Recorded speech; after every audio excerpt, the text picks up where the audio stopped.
আপনার কিডনি ভালো আছে এটা আপনি কি কি টেস্ট করে বুঝবেন? এটা কি জানা জরুরি না? আমি বলবো যারা ভিডিও দেখছেন, আমি বলবো আপনার কিডনিটা ভালো আছে এটা মাত্র তিনটা টেস্ট করে আপনি বুঝতে পারবেন আপনার কিডনিটা ভালো নাকি বিকল।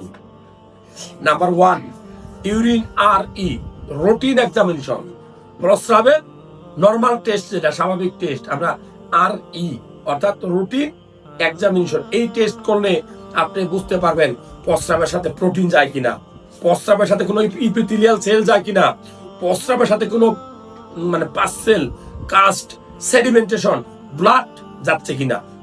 অর্থাৎ খুব গুরুত্বপূর্ণ টেস্ট হলো প্রস্রাবের টেস্ট। এই জন্য আমি বলবো আপনার কিডনি ভালো আছে কিনা জানার জন্য প্রথমেই যে টেস্টটা করবেন সেটার নাম হলো ইউরিন আর ই।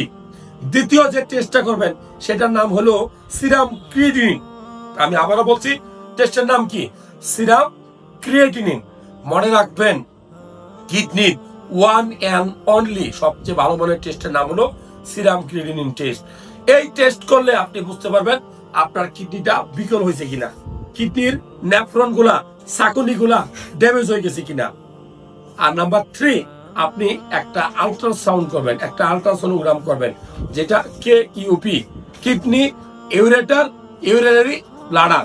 এই তিনটা জিনিস একটা আল্ট্রাসাউন্ড করে দেখবেন।